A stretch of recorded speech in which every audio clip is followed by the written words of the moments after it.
Qu'entendons-nous par péché? Qu'entend la Bible par péché? Cette réalité grosse de conséquences, telle une pieuvre aux tentacules et aux ventouses innombrables. Cette réalité que l'on appelle péché. Qu'est-ce que le péché pour la Bible? Si la croix du Seigneur Jésus était la crise et si Dieu allait régler cette chose une fois pour toutes, alors qu'est-ce qui avait atteint le point de crise et quel est-il réglé? Écartons-nous ici de la question des péchés. Nous ne sommes pas en train de parler des péchés. Les péchés ne sont que les fruits ou les jets de la racine qu'est le péché. Le péché ne commence pas avec les choses que nous faisons ou que nous ne faisons pas. Le péché est bien plus profond que nos mauvaises actions, nos agissements, nos omissions. Les péchés peuvent être pardonnés et remis, mais le péché est autre chose. Relevons maintenant les traces de cette chose aussi loin que nous le pouvons. Dans l'Ancien Testament, le péché, même avant l'acte d'Adam, se concentra sur Dieu et son alternative. Dieu ou son alternative. Voilà le point de mire du péché.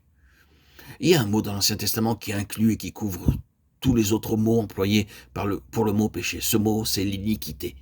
Il couvre les mots tels que transgression, offense et d'autres encore.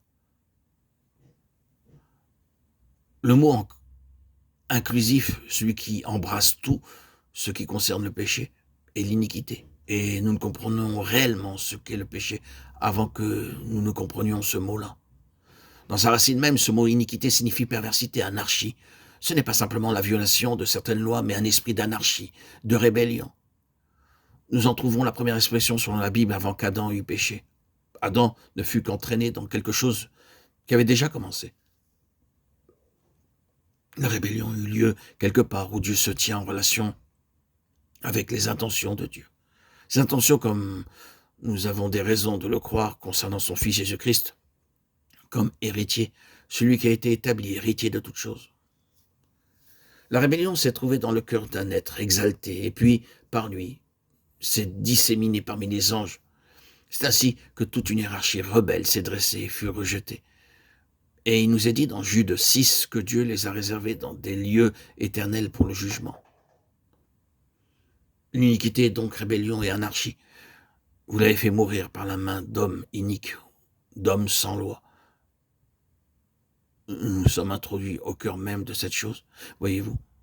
Cette offensive vient de l'enfer lui-même. Il n'est tenu compte d'aucun appel à la loi, à la raison, aux arguments, à la considération, à la sympathie, à la sagesse ou à quelque autre chose, non, même pas au bien-être de leur propre enfant. Non, cette chose s'est précipitée comme un fou furieux. Elle a brisé toute retenue et est parvenue à ses fins en définitive. Il vint au centre de la scène terrestre et humaine, quelqu'un qui est le point de mire de tout cela, mais il a forcé cette chose à se manifester.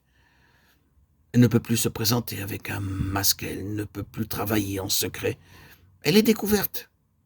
Il l'a délogée. C'est lui qui en est la cause. Les armées du mal se pressent autour de lui. Pour employer les termes prophétiques du psaume, elles m'environnaient comme des abeilles, psaume 118, 12. Mais selon les paroles de l'apôtre, il a dépouillé les dominations et les autorités, Colossiens 2, 15. Il les a délogées. Oui, frères et sœurs en Christ, bien-aimés, auditeurs, auditrices, dans le dessein, arrêtez la préscience de Dieu, la chose est à l'heure de la décision. Toute cette affaire de rébellion fondamentale qui a commencé en Satan s'est étendue à une armée d'anges qui sont devenus ses complices et sont descendus dans ce monde. Par l'homme qui a ouvert la porte de son âme, cette chose est entrée dans l'homme. Et maintenant, tout enfant d'Adam a cette chose profondément enracinée dans sa nature, la rébellion contre Dieu.